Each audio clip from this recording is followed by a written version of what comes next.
¿Qué pasaría si te dijera que una de las familias más poderosas de la historia fue borrada en una sola noche? Fueron sentenciados a muerte. Que no dejaron testigos, ni piedad, ni escapatoria.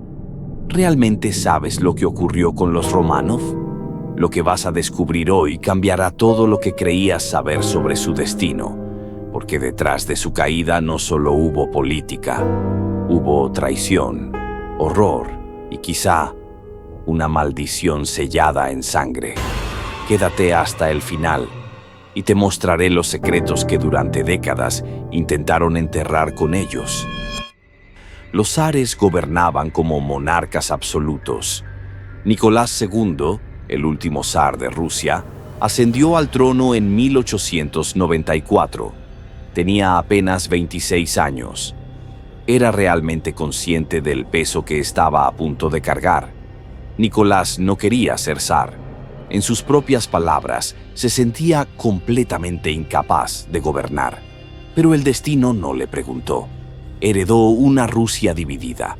Un país de campesinos empobrecidos, obreros furiosos y nobles que se aferraban desesperadamente a su poder. Junto a él estaba su esposa, Alejandra Fyodorovna, una princesa alemana nieta de la reina Victoria, una mujer devota, obsesiva y completamente entregada a su esposo y a su fe. Pero su obsesión más grande nacería poco después. Su hijo, Alexei. El pequeño Alexei nació en 1904. Era el tan esperado heredero al trono. Pero había un problema. Alexei era hemofílico. Su sangre no coagularía jamás de manera normal. Un simple golpe, una herida mínima, y el niño podía morir desangrado. Desesperados por salvar a su hijo, los zares abrieron la puerta a un personaje siniestro que cambiaría su destino para siempre: Grigori Rasputín. ¿Quién era realmente Rasputín? ¿Un santo? ¿Un farsante? ¿O acaso un demonio disfrazado de salvador? El llamado monje loco ganó rápidamente influencia en la corte gracias a sus supuestos poderes curativos. Pero su presencia, llena de escándalos, rumores de orgías y corrupción, manchó aún más la ya frágil imagen de los Románov. Mientras tanto, el país ardía en llamas. La revolución de 1905 fue la primera grieta real. Los obreros y campesinos exigían reformas, y el Domingo Sangriento, donde cientos de manifestantes fueron masacrados frente al Palacio de Invierno, selló la traición en los corazones del pueblo ruso. Nicolás firmó a regañadientes la creación de una Duma, un parlamento, pero era demasiado tarde. Cada decisión que tomaba parecía alejarlo más del pueblo. Su aislamiento, su obsesión por mantener el poder absoluto y la influencia de Alejandra y Rasputín terminaron por sellar su suerte. Y entonces, como si el destino quisiera acelerar el desastre, llegó la Gran Guerra en 1914. Rusia, mal preparada y aún peor comandada, fue arrastrada a un conflicto sangriento. Las derrotas se acumulaban, el hambre se expandía, las huelgas paralizaban las ciudades. El ejército mismo comenzaba a cuestionar su lealtad al zar. Mientras tanto, dentro del palacio, los Románov vivían cada vez más aislados, atrapados en su mundo de salones dorados, reliquias imperiales y oraciones desesperadas por la salud del pequeño Alexei. Fuera, el pueblo ya no los veía como líderes. Los veía como símbolos de la corrupción, la incompetencia y el olvido. Las semillas de la tragedia ya estaban sembradas, y en las sombras, los revolucionarios preparaban el golpe final. El año era 1917. Rusia ya no era un imperio glorioso. Era un gigante hambriento, quebrado y lleno de odio. Las calles de Petrogrado, la actual San Petersburgo, hervían de protestas. Las panaderías cerraban. Los soldados, en vez de defender al zar, se unían a la muchedumbre. En febrero de ese año, la presión explotó. Manifestaciones masivas paralizaron la capital. Tropas enteras desertaron. Nadie obedecía órdenes. Nadie creía ya en la monarquía. Y entonces, bajo una tormenta de caos, Nicolás II hizo lo impensable. Abdicó. El zar dejó el trono en favor de su hermano, el gran duque Miguel. Pero Miguel, consciente de que no tenía el apoyo de nadie, también renunció. Por primera vez en más de 300 años, Rusia estaba sin un Románov en el trono. ¿Una nueva era de libertad? ¿O el principio de una pesadilla aún peor? El gobierno provisional, liderado por Alexander Kerensky, intentó mantener a la familia Románov a salvo. Nicolás, Alejandra, sus 4 hijas, Olga, Tatiana, María y Anastasia, y el pequeño Alexei, fueron puestos bajo arresto domiciliario en el Palacio de Alejandro, en Tsarskoye Seló. La familia real aún mantenía cierta esperanza. Pensaban que serían exiliados a Inglaterra. Pensaban que, de alguna forma, todo terminaría con dignidad.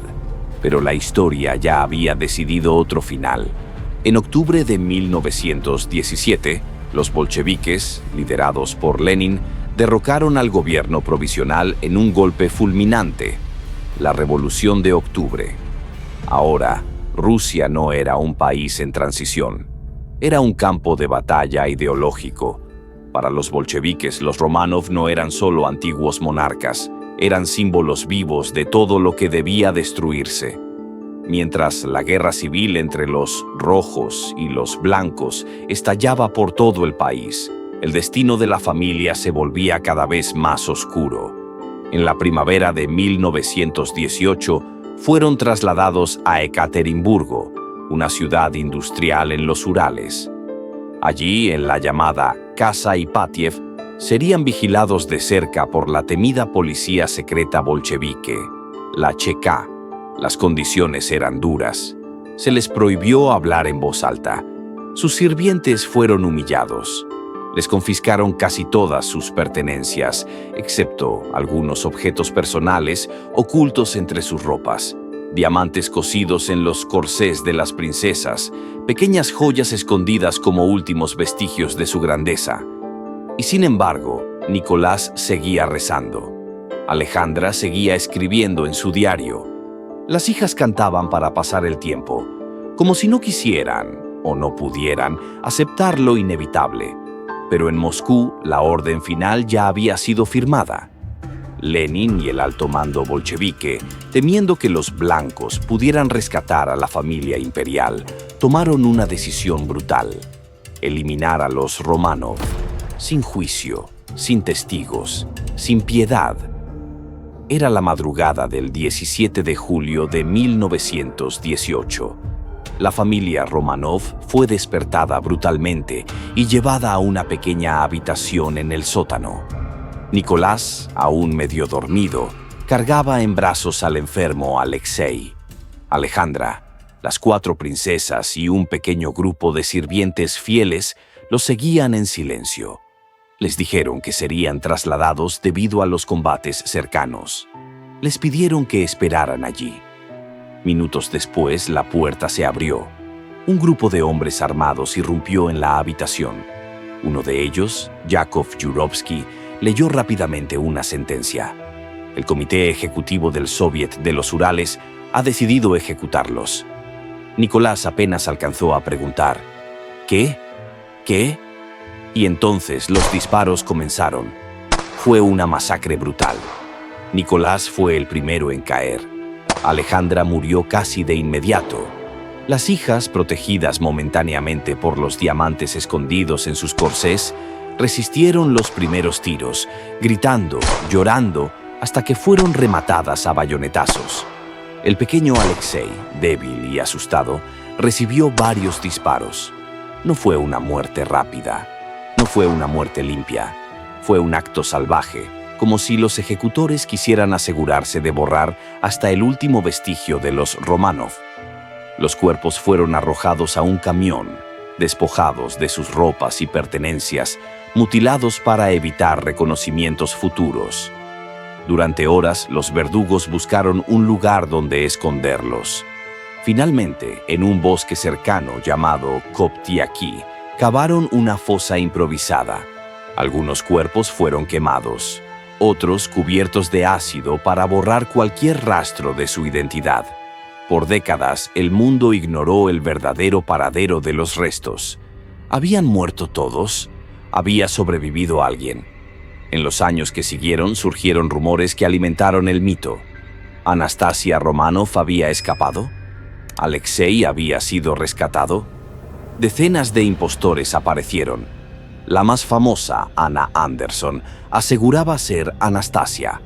Durante años, su historia capturó la imaginación del mundo entero. ¿Y si uno de los Romanov había burlado a la muerte? No fue sino hasta finales del siglo XX que las excavaciones y pruebas de ADN pusieron fin a gran parte del misterio.